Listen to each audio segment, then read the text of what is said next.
Great, thanks very much. So as you can tell from the title of the talk, this is really about partnership with students, working with students. It's a bit of the microphone I'm just full of.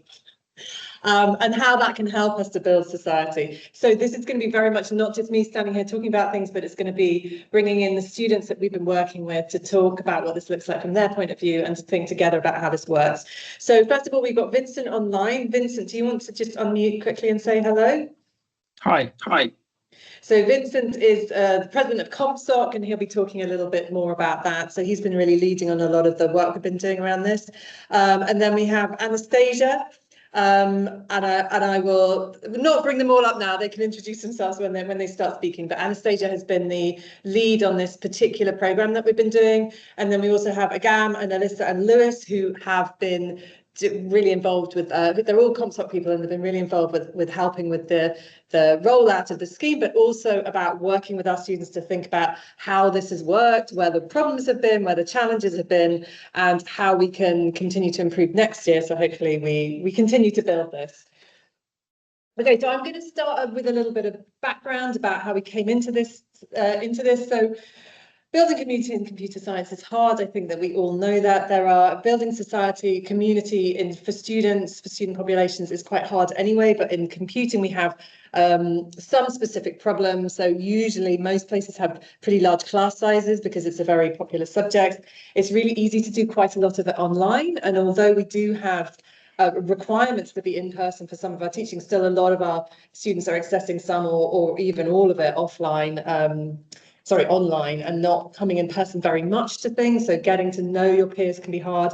We do have high levels of neurodiversity in computing, which can make some of the events we put on are not maybe accessible to everybody. So that's something we have to think about.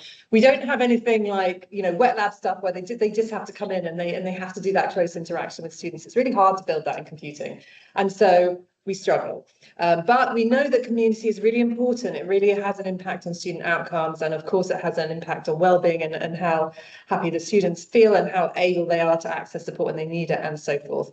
So we've been working on this problem for ages. But also our students have been working on this problem. And this is not just a problem that we have as staff, it's also something that our students face. When CompSoc put on events, they also have problems about how can they get people to come along, how do they improve engagement.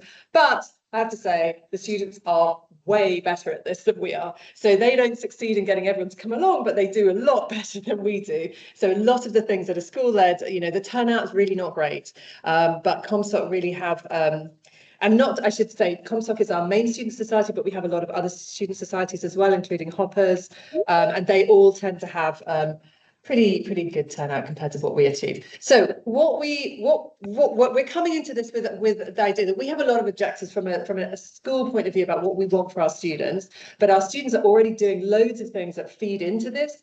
So I think Academic Families is all about, it's a collaboration between CompSoc and the school to think about how can we work together to do this. This is an idea that came from CompSoc. It was their idea initially, not ours. They'll talk a little bit about that, but that's how we fit into it. So how student support works in informatics. So we moved about 3 years ago now from the kind of maybe more standard approach of personal tutors, where every student has an academic that is their kind of mentor that they check in with occasionally. We don't have that anymore. We've moved to student advisors who are professional services, who are the main port of call for students, and then we have cohort leads who are academics who provide that academic input. I think the student advisor approach has been very successful. I think the students know who their student advisor is, they feel approachable, they know where they are, but how we build in this academic input has been much more challenging. So the idea is that the cohort leads do all the fun stuff, they run events and they get students to come along, and because the students come along, they get to know them well. But this only works, of course, if you can get students to come along to a whole load of random events run by academics who are often not really necessarily trained or particularly skilled at running fun events for students or have a lot of experience for that. So this is what we've been struggling with. And so, we get on to CompSoc, and so Vincent's going to give you a little bit of background on CompSoc, but then talk about how this led to this collaboration. So I'll hand over to Vincent. Okay, thank you. So, right, myself, as well as all my student colleagues in this project, were leading CompSoc this year. So as Fiona already mentioned, CompSoc is one of the biggest tech societies within the university. Actually, we're the largest tech student society in all of Scotland. We're quite proud for that. We have a few hundred active members throughout the year, and we try to organize, I mean, computer science is a very broad field, so we try to organize events touching every aspect of it, from AI to cybersecurity, programming languages, game development, whatever there might be. So we organize in these special interest groups, and they all focus on their interest within computer science. But besides just technical events, we also have very social events where we just have a chance to hang out and not think about technical aspects for a moment. We might go on a hike to Arthur's Seat, or we might play board games together or do a pub crawl, typical student things. And throughout the years, we've worked very closely with the school. It has allowed us to organize a lot of these events. They support us logistically, financially, and it's part of the reason we've grown to be so big and such an important presence within the School of Informatics. So one of the sort of newest and biggest projects we've now launched in partnership with the school is Academic Families, the focus of this project, of this research project. And through the collaboration, it has sort of allowed academic families to have this academic structure within the school, because the fact that the school is overseeing it allows us to tie it in with a lot of other aspects of the student life, which we'll mention later. But also because CompSoc is a part of the organizing team, we get to organize big social events for the scheme, which Anastasia will later talk about. There were 3 large main events that we organized throughout this academic year, since we only launched Academic Families in August of 2024. And yeah, that's sort of the main overview of CompSoc. We were a big events and fun and social partner within ACFAMs. So on to ACFAMs themselves. Great. Is that still working? It's flashing red. Okay, so now I'm introducing Anastasia, who is the academic family lead in CompSoc, to explain about how it all happened. Hi, so originally the school approached me with this idea and I immediately took to it because it was a really interesting idea. And we decided, when we drafted out how it would work, we decided we would have 2 to 3 parents in a family with around 10 to 12 children, and ideally parents would organise an event for their family once a month, but this actually originally was every 2 weeks. And the main purpose of it was to act as an extra support network for incoming students who are unfamiliar with life. The School of Informatics takes in a lot of international students every year who are unfamiliar with how life in Edinburgh works, whether it be the NHS, public services, how the school works. So the aim of the parents and the role of the parents was to help add that extra support that academics could not provide based on their own experience. So we match based on nationality, degree program, and drinking preferences. And it was academics who came up with the matching algorithm for this. So we had parents and children alike fill out a form based on all of these options. And then they were matched.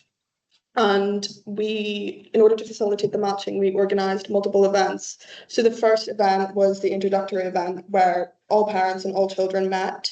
And prior to this event, parents were actually encouraged to send out an email to all of their co-parents and their children so that they knew what the names of everybody and who was going to be there. And CompSoc helped promote this by circulating around the form for parents and children. So we promoted the form quite early on in summer. And when timetabling was able to confirm allocations of family groups, because families were all in the same tutorials, all children in the tutorial were in the same family, we were able to confirm the families themselves. So we helped promote that. CompSoc helped also organise all the events throughout the year. As Vincent mentioned earlier, we had 3 key events last year, and they were pretty much all organised by CompSoc. Everybody in the society had a role. Treasurer helped with finances, graphic designer helped with the design of the posters, social media helped with promotion. So everybody had a role, and we decided to use CompSoc as the main pusher of academic families because CompSoc already was the current student support network for informatics. Thanks. And I should mention as well, we did sort by gender as well. So we made sure that any family that had a woman in had at least 4 women, so the female students weren't isolated. And we also asked them a lot of other questions about interests and stuff, and we had all kinds of ideas about sorting them by their hobbies and so forth. But in the end, that just proved completely intractable. And also we got mixed views about that. Some people really liked that idea, and others thought it's actually nice to meet people with different interests. So we didn't do that in the end. Okay, so now we're going to get Alyssa, Agam and Lewis to talk a little bit about their experience participating in this and being academic parents.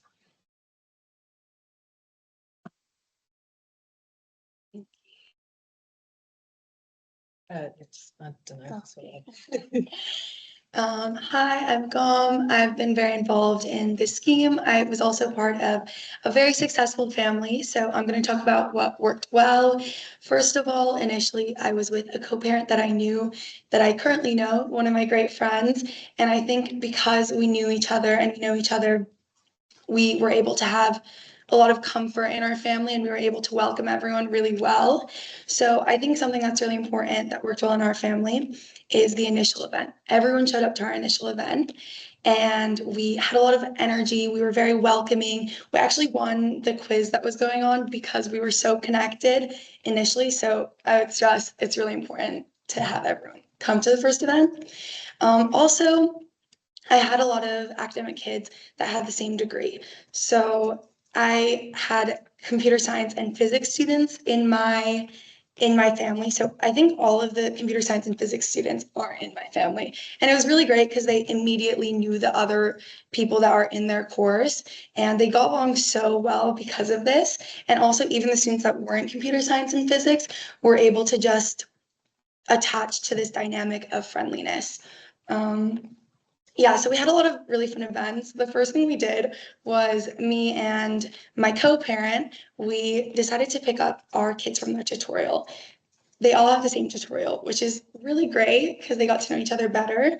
So we picked them up from their tutorial and then we all went for ice cream, and that was really cute and really good for bonding. We also took them bowling. Also, when there were informatics events, this is also great for informatics engagement. We would have them over before and go together. Also, our group chat was so active. So I would send in photos of my cats and they would send in photos of them running into each other or at lectures. And it was really wholesome and so sweet because we kind of saw the community that they built. Second semester, we all got a bit more busy. We would try to make plans. We tried to do laser tag plans. All of this fell through, unfortunately, but because the kids were already friends, I would see them hanging out, and this always made me really happy. And our group chat always stayed really active. And yeah, we ended the year with one event. We went to the beach and it was really amazing. And all of our family just really connected. And yeah, we were really happy. I'll pass this. Awesome. I'm Elisa. I'm going to talk about a few of the challenges that we face as being a parent. So first of all, I decided to go with the random allocation of a co-parent.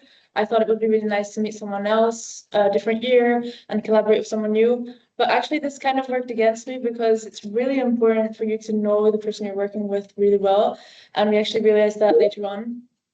Some of the other parents who I was leading a focus group with when we were conducting our research actually told me the same thing, that they thought it would be a really good idea if you knew the parent beforehand. They mentioned it would be good to have a parent event before the actual large event of children, because knowing it already takes a lot of initiative to organize and lead your family. And if it requires the same energy to contact your co-parent and organize these events, that's just an extra step that's in your way with engaging with your children.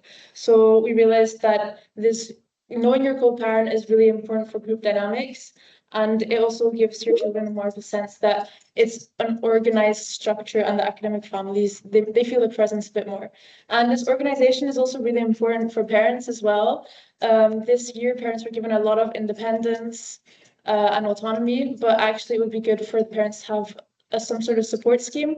I personally would have liked to have contact with all the other parents so that I could reach out to them for like tips if I'm having some challenges engaging students, but also just a platform to share ideas. So if I had a really successful event, I would maybe share it on some group chat or in some meetings so that they can also like use this idea and try it with their own family. So these are the main things that came up in our focus groups as well. Something that someone mentioned actually is it would be nice to have grandparents. So grandparents would be like these senior parents who are supervising a group of parents.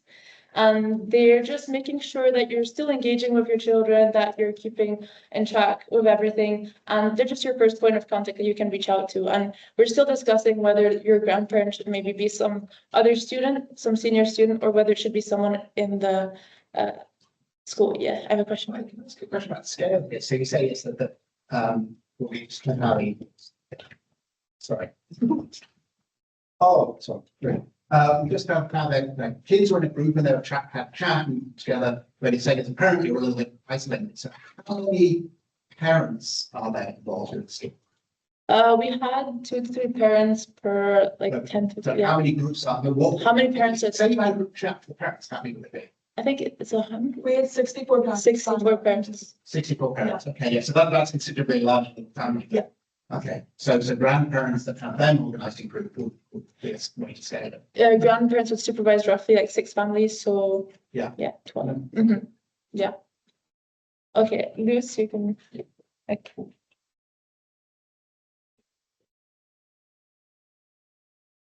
Yeah, hello, my name is Lewis, and I'm talking about some of the struggles that I had as an academic parent in the scheme. So my family, we weren't as fortunate as again on the first event. Only 4 of my children turned up on the first day, which wasn't great for getting to know everyone. But of the 4 that actually joined, we went out for a few meals, and I always saw them about campus, which was nice. But the other 6, not having joined the group chat or getting to know them, didn't work out very well. Also, a few of my students, because they were in their tutorial group, had moved at the first week, so didn't actually know the other children in the family very well, which also kind of prohibited some of our bonding. But towards the end of the semester, one of my children was actually running for a position in the CompSoc committee, and as a current member at the time, I was able to offer some support with that and turn up to the event and encourage them on, which I thought worked out quite nice and showed what academic fitness is actually about, which was good. Great, thanks. So as you can see, we had a lot of success with this and we had a lot of challenges with this, and it's worked really well in some places and not so well in others. So we are trying to be really systematic about improving it. So to that end, we did a bit of research, and I'm going to hand over to Vincent to tell you about that. Hi. Mute, please. Oh, sorry. Yeah, so after launching the scheme in August, September, approaching Christmas and the start of the second semester, we were thinking, how can we gather feedback and sort of information about how it all went? Since this was the first year, how do we make it better in subsequent years? So we gathered feedback basically by doing focus groups in 3 categories. The first were talking to the actual parents. So these were undergraduate 2 to 5 students, the people who volunteer to be part of these families to sort of help organize things and be the mentors. Then the second category of groups was the academic children, so the first years who were grouped into a family, and how they saw the scheme, how helpful it was for them in their transition to university, and whether or not it sort of increased or improved their belonging in the school. And then lastly, we held a few groups with a sort of control group. These were older undergraduate students that chose not to be academic parents this year, and we wanted to ask them, well, what do they know about the scheme? And perhaps what would motivate them to become parents next year, or what kind of benefits they would be looking for in order to join. So in total, there were 8 of these focus groups, 3 for parents, 3 for children, and 2 for the control. And we had about a 60-minute conversation with each group, and then later tried to extract the most prevalent topics and themes that emerged from all of these conversations. So I'll briefly sort of present the biggest topics that came up. Next slide, please. So first was belonging to the community, and this was probably one of the most important pillars of what academic families are all about. It's, first years transition to university, and how do they feel like they belong in the university. So what was really nice is that a lot of the families, the more active ones, the parents shared that whenever they would be going to an event like a hackathon or a talk or somewhere else, they would sometimes invite their children or other family members, and they would go along. So it would be nice to have these people that go along to these events, and it'd be good to build connections and also just enjoy events on campus with people you already know. In addition to that, there were a lot of just logistical support elements that we maybe didn't even anticipate at first, but some parents shared that they had first-year students who may be international students or not international students, but just not yet accustomed to living alone or living in a new country. So they would come to their academic parents to ask about things like, how does the NHS work? And how do you do this in university? And where's a good place to eat and stuff like that? Because their parents are obviously students who have had a few years being in university. And oftentimes these would be topics that students feel like are too simple to ask perhaps a member of staff at the university. That would be too professional. You don't need that kind of support. You just want someone else's opinion or a very simple mentor to tell you. So academic families was a very approachable environment for people to get this kind of support. And it's good to hear, because there was also an intention to give a field where first years were supported in their transition to university. Second aspect is communication. Thank you. So effective communication is obviously needed for any project success, but especially in a project where there's 400 students that are part of it, and we're trying to sort of organize the scheme between the school, CompSoc, and all these academic families. So we found that as students shared across all the focus groups, it's hard to reach everyone on one platform.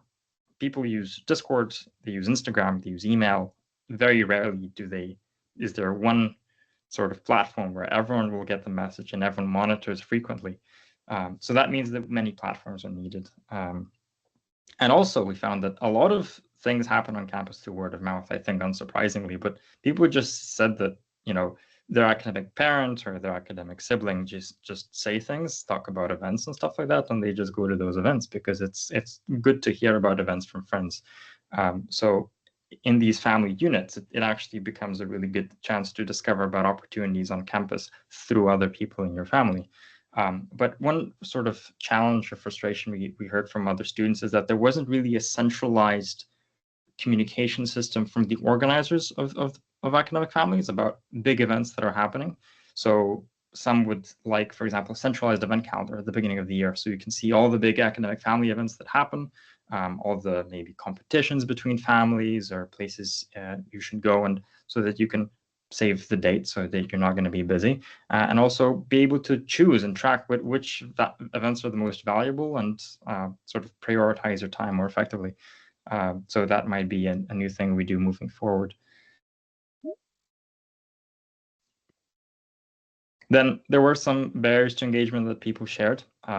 This was so one topic from the group of students who were not academic parents this year said that what was stopping them was the feeling of a lot of extra responsibilities they would take on. And another interesting thing was that people said it felt a bit too optional. So even though our intention was to sort of minimize the load that people had when joining an academic family, you wouldn't have to do too much. Some parents shared that, or some even children shared that, even though there was sort of no set prerequisites, that kind of made it feel less important because, there were no tasks that you had to carry out in a family. And so if it's so optional and there's nothing that you have to do, some students just chose not to participate within their family that much. And then a sort of natural, I guess, problem that emerged was it's difficult for 10 people or 12 people or 15 people or however many there are in a family to agree on an event to do.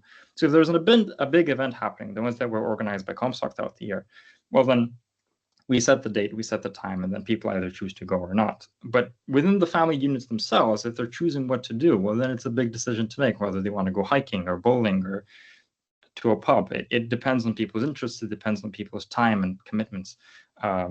So oftentimes, if an event were to happen, it can vary from family to family whether or not 3 people will turn up or 10 people will turn up. And an interesting phenomenon was also that a lot of students, or not a lot, but a section of the students missed the first initial event that we held for academic families in September, which was supposed to be a chance for the families to get to know each other, you know, you get to know your parents, you get to know your siblings, and it was also this, we did a team building exercise so the people got to sort of connect briefly. But some students missed it, maybe due to prior commitments, and then they felt it would be difficult to then continue engaging with their family since they missed the initial event. Even though it wasn't mandatory to engage with the scheme later on, they could very well continue throughout the year, even if they missed the September event. But some people shared that when they missed it, they kind of felt disconnected from their family. So next year, we should probably aim to either create more of these initial events or make it easier, a lower bar of entry for people to continue engaging with their family, even if they miss some events or some shared experiences. And ultimately, what we realized is that a lot of the time when families failed, it was due to parents just not being active with their children, because the academic parents were a large part of the organizing of this entire project. If the parents aren't, you know, offering support and sort of keeping the group chats active or inviting the children to these events, then it kind of dies out, the entire community that they built. And we found that there's this difference in expectation, and that children kind of expect things to be offered to them from these parents who are kind of like their mentors, who are kind of like the organizers. And so the children themselves spent a lot less time trying to organize events and would more expect that the events would be organized by parents.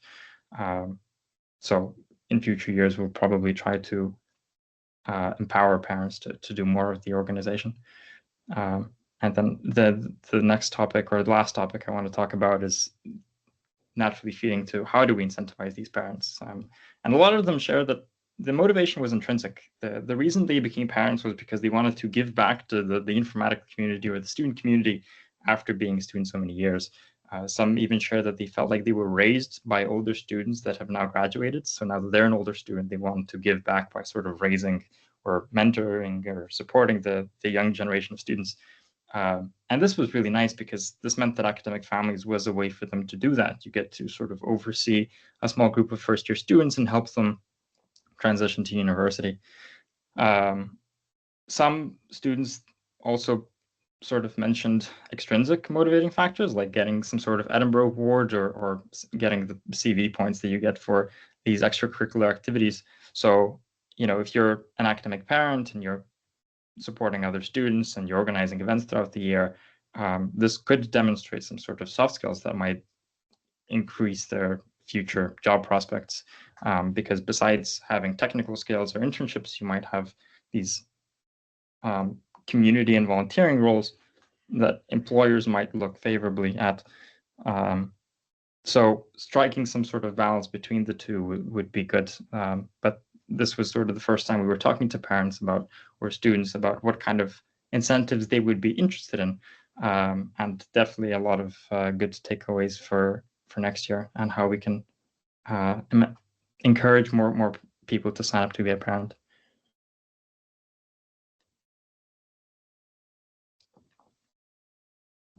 Great, thanks, Vincent. Okay, so I want to talk a little bit about the logistics of this from the school point of view, and particularly we are thinking about our student engagement from the point of view of possibly not having an unlimited amount of money to throw at it, and also possibly increasing demands on academic time. So it's difficult to get a huge amount of resource for this. So the key thing is, I think, and perhaps the thing that we were largely missing last year, is to have a really clear focus and to be really organised about exactly what we're doing, when and how that's fitting into the overall picture. But also thinking about the staff-student partnership and how we make this work effectively. So I think in a way this is a great scheme in an environment where you have limited resources, because you're harnessing the power of the students who want to engage with each other and who are doing a lot of this effectively for free. But also I think then we have to be really careful to make sure that we are working really productively with the students, and that we're not asking them to do things that are unreasonable. We're not asking them to do things that they don't want to do anyway, or they don't see as beneficial to them. We've got to make sure this doesn't, you know, cross the line into being slightly exploitative, getting the free labour from students. So motivated and enthusiastic students are absolutely crucial. This will only ever work as long as we have people in CompSoc who are really committed to this and really want to take this forward. We can't make the students do this. It's got to be coming from them. So far, we've been really lucky. And what we're hoping is that as the scheme embeds and more people have a positive experience in it, that's going to create a feeling that this is something that we do in informatics. It's a really valuable part of being a student.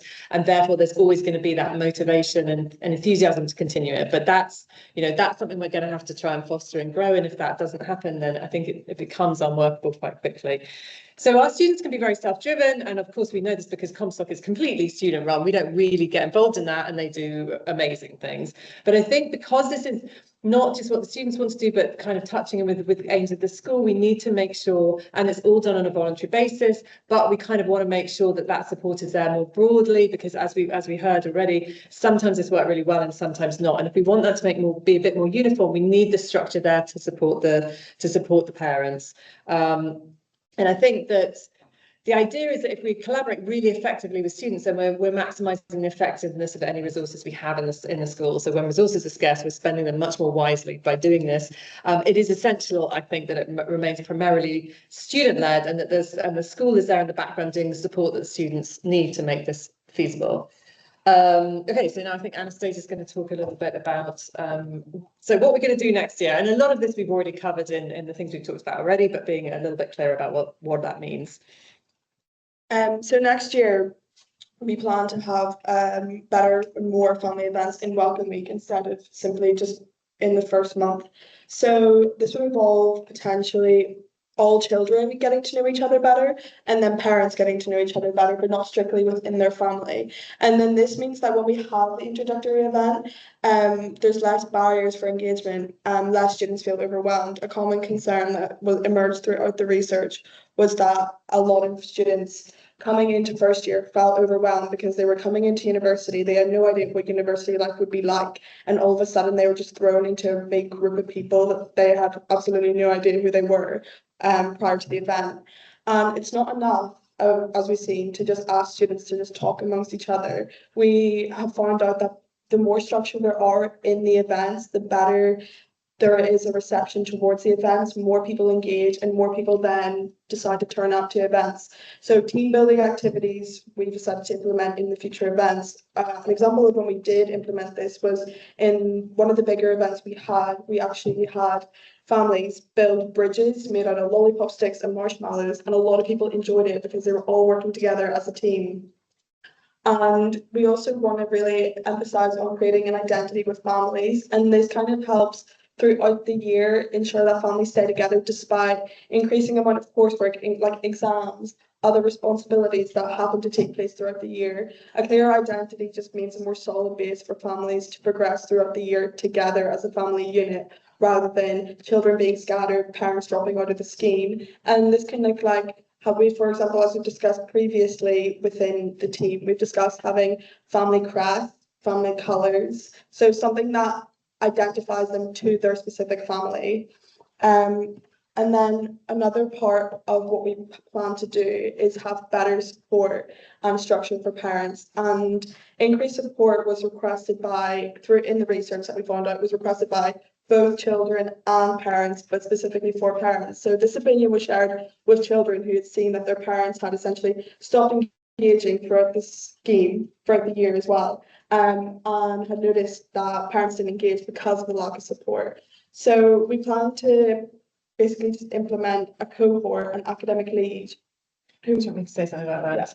Yeah, so I mentioned earlier that we have all students have the student advisor and the cohort lead, and the cohort leads do these big events that the students don't go to so much. So that resource has not been utilised as well as we would like. So now we're thinking about how we can integrate the idea of this support into the family structure. We're still working on that. We're not exactly sure how that's going to work, and not all of them are going to do that. But having an academic who is responsible for a group of families, it's going to be pretty lightweight, but just touching base with them from time to time, just to ask them, have you organised this, to give them some encouragement, to try and pick up on places where parents are not engaging anymore, and just have that regular but light touch support. And another part throughout the research that we noticed was that a lot of people didn't actually know what the purpose of academic families was. So when they heard of academic families, they thought simply academics. So people came into the scheme thinking it would help with internship hunting and coursework and exam answers, and that's not what it was for. So we want to make a clearer guidance for both for parents and for children as to what would be expected. Such as we made on the sign-up form, we actually made a roadmap of how it would take place, all the events that would take place after this. Is it dead? Okay, can we? Okay, unfortunately, is this on? Does that work? Yeah. It wasn't charged. The microphone was not charged overnight, and they thought it would last, but it hasn't. So now we have to use this. So of what would take place throughout the year, such as events, when matching would happen, and when cohorts would get in touch. And then another part of the research that we found quite interesting was that a lot of parents didn't actually know how to organise events. So especially for the 3rd and 4th year students, they felt overburdened and overwhelmed with the fact of balancing coursework, exams, potentially other things outside of the university, and then also making an event for 10 to 12 people who was not guaranteed to show up. So we decided to also make a catalogue of activities that potentially could be conducted by parents, ranging from very budget friendly to free to potentially more money involved if that's what they want. And that's just to help basically add in the extra support for parents. Okay, so we're going to increase the. I actually probably already said all of this already, but so we have one lead student, that's Anastasia last year. She's going to be carrying on next year being the lead for this. Now, Anastasia, that is a paid role. It's not a paid enormous amount, but it is. She does get a stipend for that. I think this is really, really important because this is fundamental to how we're doing our student support. So it's really important that whoever gets that, it's quite a big ask. There's a lot of responsibility, so I think that is necessary. And I already mentioned about the lead staff member, which is the cohort lead. That says meet weekly, but I don't think that's right. We're not planning to meet weekly, more like monthly. I think that should be across about six families, probably something like that. The academic will cover. And we've also mentioned before the idea of grandparents. We're not quite sure exactly how this is going to filter in, whether they're going to be working with the cohort lead or if that'd be a separate structure. But we'd really love to get those students with experience filtering in a lot more, and that's again something that will build up over time. So we've got some parents now that have done a fantastic job, a lot of parents who didn't engage as much and probably not in such a good position, so we're building up that experience. Sorry? Yeah, sure. Sorry. Something that came up in one of the focus groups about grandparents as well. And this is what I really like about focus groups. It's you're not just getting feedback, but people were discussing things together and then new ideas were coming up in the focus group. So we were talking about grandparents and then you're supervising a larger group of families, and people like the big family event with a lot of families. And they said organizing family events alone has only a turnout of like 3 students and it's not really incentivizing. So they thought maybe if you have a grandparent, then you have a larger group of families that are connected. So maybe 5 or 6 families, and you can organize some joint events so that you're guaranteed to have at least some turnout, but it's not too overwhelmingly big. And then one thing leads to another. People were discussing about giving these groups an identity. So then the idea came up of kind of having like houses, just like in Harry Potter. And actually, this inter-house competition would unite students amongst their own family even more, and we think it might create even more of an identity. So that's definitely an idea we would like to take on board next year. Yeah, I think that all sounds really fun. Okay, and the tangible outcomes to parents. I'm aware time's getting on. I want to leave some time for questions. But it came out of this spirit really strongly that the main motivator for parents is intrinsic. They do it because they want to do it. But I feel it's really important if they're doing things that benefit the school that we should really think about how we can reward them for it. It's not going to be financial because we can't afford that. But I do think that it's building a lot of skills for parents. And some comments, like some in the focus group, someone said, well, if you've got an internship, this isn't really useful because you've already proved your skills. But one thing that we know is that employers don't find it hard to get students with good technical skills. There's loads of them, but students with good technical skills and good broad other soft skills are much harder. So if students can identify that and can evidence that, that's really important. We maybe have to think about a different name. This came up in the focus group. If you put in your CV, I've been an academic parent, you know, that's kind of useless. So maybe we need to think about calling them mentors and think about how we're working with them. So I'm working with careers now to think about how can we help parents think about how this is developing their skills and something they can sell in interviews and so forth. Okay, so in conclusion, we're really excited about this. We've had a lot of success. It's been great last year, but also lots of challenges last year. Lots of students who didn't engage. Engaging, we're never going to get 100% engagement. Not everybody wants to engage, but I think we can get that way higher. I think this staff-student partnership is really the way forward, and we've got lots of ideas, and we're really excited to see how it goes. So thanks very much for listening, and we'd love to answer any questions anyone has.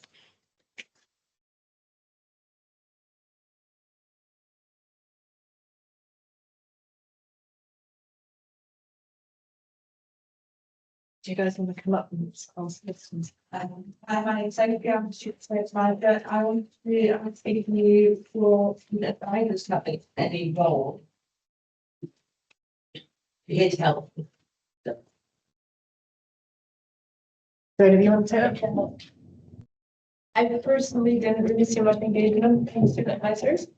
I do know there's like some student advisors that try to reach out to CompSoc in general to help with engagement. For example, all the joint degrees, I'm a mathematics and computer science course, and like they try to unite students that are from joint courses because it's a lot harder to meet people. And it was a lot harder for student advisors to actually get all of that engagement that CompSoc gets. But there wasn't much engagement this year, but I definitely see a future.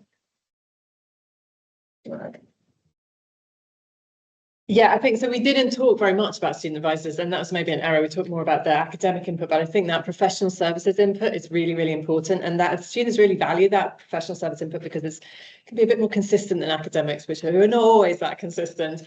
So I think building those relationships between the students and the student advisor through the academic family scheme is definitely something we should think about a lot more.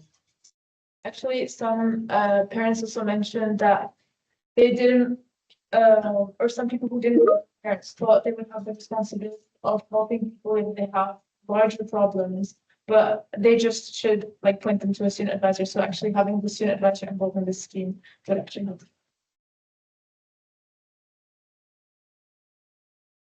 Hi, my name is Areti. I'm a lecturer at the University of St Andrews, and also deputy director for SICSA Education. So this is fantastic. First of all, I should say it sounds like a really great program, so well done. I hope it keeps going and grows over the years. My question is in relation to something that Vincent, and you at the stage you touched on it. So about expectations not being that clear, and also no clarity around how much responsibility parents have. So my question is, well, clarity is always helpful, but too much rigidity isn't. So what are your thoughts on this? If you want to jump in, Vincent, then do. Yeah, sure. Interesting question. So yeah, this year we started a hands-off approach. We gave parents recommendations, but no strict requirements about what they should do to sort of see where they. Oh yes, please. Oh, sorry. Yeah, so just to repeat, we kept it very open-ended for parents and what they do to see where they take the role, and there was a very quite diverse mix of what parents chose to do, and so we got to observe what kind of practices and what kind of habits were more successful. My personal sort of take on this from the research we did and also my experience running CompSoc is that it can be very helpful to give people sort of empower them to achieve the goals that they have, but leave them with the autonomy, because if people have ownership over something or feeling that they're shaping the experience and they're building value or contributing to their family, that's where they sort of do the most and are the most engaged and the most committed to it.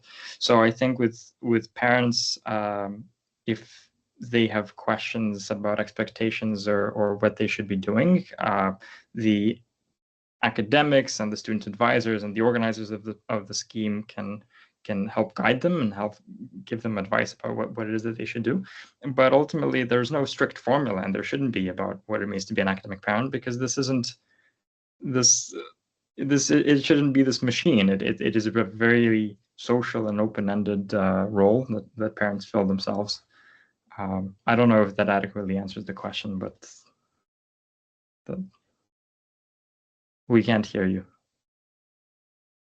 Fiona. No, what? Oh, sorry. Yeah, I think it's really important that parents understand what is stuff they can handle and what stuff they really shouldn't handle.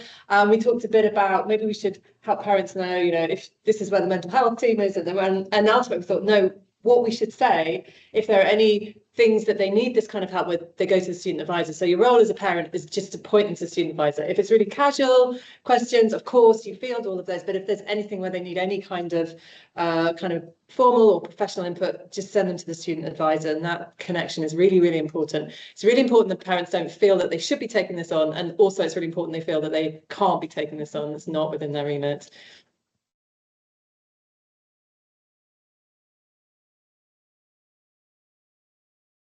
So my name's Ian Stark. I'm a lecturer in Informatics with, in the past, at least a lot of experience with first and second year courses. So there's been my background as me. And I'm really, really pleased to see how well this has gone this year. It's very encouraging. I really like the idea of parents that as you now have, as you say, some parents that work better than others. The ones that work to go on and share that advice, I think, hugely valuable. CompSoc has always had an amazing handing down of knowledge and experience from year to year, and so I think that really follows in the scheme. Regarding contact with student advisors, you mentioned that you're generally can arrange to get all the students in a family in the same tutorial. Could you arrange for them all to have the same student advisor? Because I think that would be tricky. Yeah. Also, then the parents would know which student advisor all of their students would get. Yeah. If that was possible, great. Yeah. I had, oh yes, one thing that wasn't clear from this, for the first year students, was it opt-in, opt-out, or mandatory to be in a family? It was mandatory, so you were automatically enrolled. And then when students were told about their families, it was mentioned that it was highly recommended for them to attend the first event to at least meet their family. But then if they didn't like it, they could either have the option of swapping to a different family, maybe one that their friend was already in, or they didn't have to attend from that point onwards. Yeah. Yeah, we did discuss making it opt-in, but we felt like a lot of students who maybe would benefit would just not get around to it or not notice it. So it's easier to just put everyone in families, and then whether or not you engage is up to you.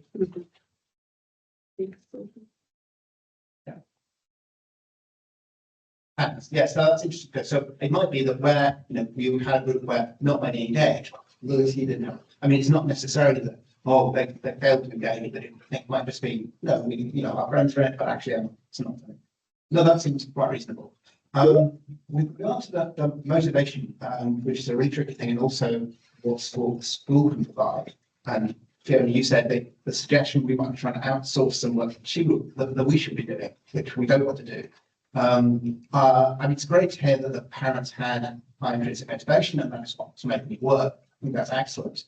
I think it's really challenging here because we know that extrinsic motivation things dulls down, kills intrinsic motivation. So actually, the more we start to give it points and where you're a grade A, B, or C parents, the less people will engage with it, the worse intrinsic motivation would be.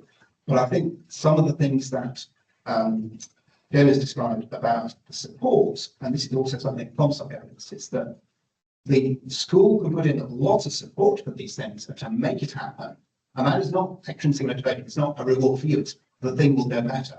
And I think that's something we could really get emphasized. And CompSoc has this, that CompSoc is all driven by students, that's great, but the school has a long history of providing support and making it much easier to have CompSoc run. I mean, okay, Vincent may not feel this is the case, but for having availability of rooms and event support and things like that, I think is something where Informatics would really contribute and encourage that intrinsic motivation. I feel very nervous when we start getting even the end of the award actually, because the things you're describing, the value is all it's different in an internship is we good if you had a good name for it. but is that doing the thing, not the university sampling saying you officially. Yeah. And we don't give certificates to say the student had a Class A internship. The student just says an internship. So if you can find a way to describe it, and tell student parents, this is what you learned. We don't need to regularise it. Yeah. To give it. It doesn't need university stamping or approval. It is good in itself, as CompSoc is. I really feel and I know this is the experience of when the school runs an event, it's really hard to get students to turn up. CompSoc runs an event and the place is flooded. And I'm hugely aware this is great, but I think one of the things is that anything associated with the school, you think, okay, so I'm going to get a lot of marks for this or marks. And that's not what the businesses want to be in at all. Yeah. And the CompSoc and found something can stay on the side where no, it's students doing. There was a lot of hostility to any kind of extrinsic motivation in the focus groups. A lot of students are like, well, then people sign up for wrong reasons, and that's a bad thing. Yeah. Do we want to take anything online? I don't know if you've been. We're just observations. Okay. So if you want. Great. Yeah. There's some questions.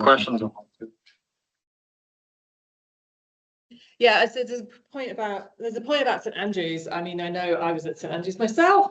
I'm in fact married to my academic brother. So, that works out sometimes.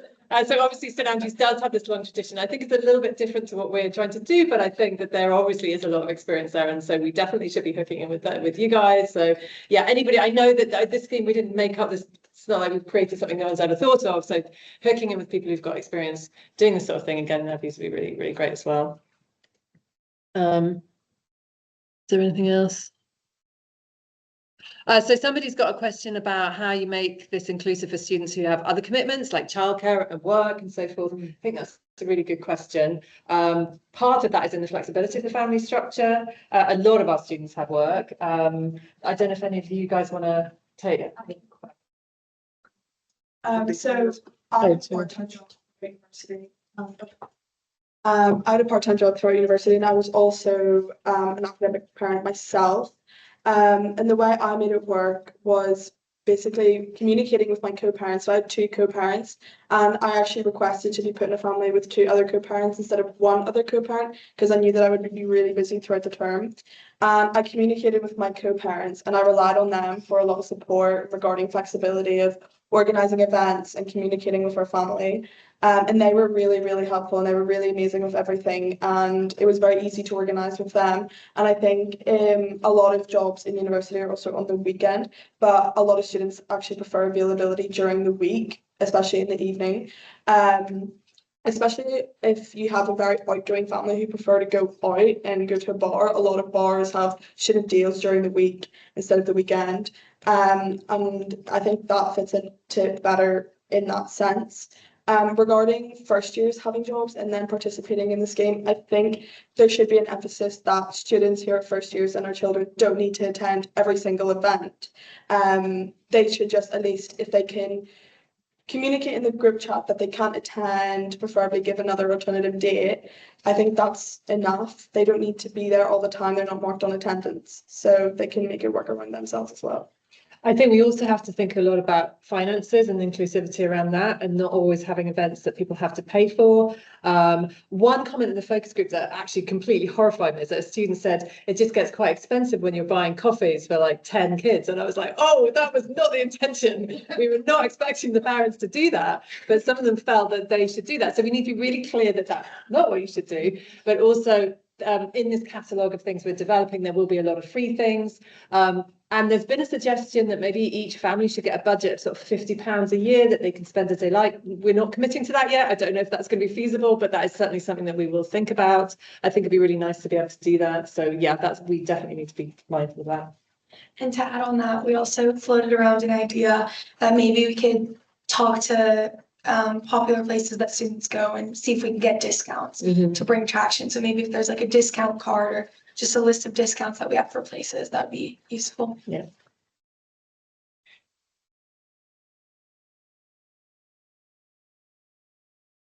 So I have a question that might sound a little bit strange. Just thinking more generally, not necessarily specifically about the program, but about the invention of the so what is success? That's a really interesting question. Do you guys want to I can go. I think success for us looks like increasing engagement and turnout to the overall events we have, making sure that students do feel supported. But I feel like success in the eyes of the children looks like having a constant parent that they can lean on if they need to. And for each person, that is very, very individual. And I think success for parents looks like being able to organize events with clarity without it taking too much of their time up, still being able to balance all the responsibilities that they have in university without being too stressed and overburdened, and having an attendance and having also the reward of building a good social circle and community for the first years that need it. And I think that's what success looks like in the scheme. I think I've always said that there's no way you're ever going to have 100% engagement and 100% attendance, especially when we have so many varied events throughout the year. And for each degree program, there is always a different amount of coursework that always comes out at different times. So it's really hard to map or predict when people will attend and when people won't. But I think if we can at least have a consistent number and a consistent turnout, and say if we have around like 10 families turn up to an event with 4 of their kids, that's consistency. And I think that's what matters, because at least those people are showing up and committing and being committed.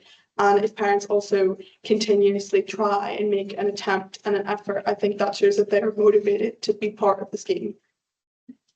For me, I think there's something really important about lowering the barrier to engaging with your peers and to getting involved in the community. Now, there will be students who just aren't interested or maybe very busy with life outside of the school, and that's fine. But I think there are a lot of students who either feel, oh, it's not really for me, but would really benefit from building those connections, or students who feel, I kind of like to go, but it's a bit overwhelming or it's a bit scary. And for those students to actually to make the barrier low enough that they end up going along to a couple of things and then begin to know people and build up those connections, that would be success for me. How we measure that, I don't know, but I have one more point to add. I think another measure of success is that at the start of the year, so in the first semester, that the family meetups, the children should be asking questions like, how does this work? When should I do this? How did this course work? And then in the second semester, it'll be more focused on friendship and facilitation of that rather than informational stuff, because at this point, the parents would have already helped in factual ways if they can. And then in the second semester, it's more an emphasis on community and friendship.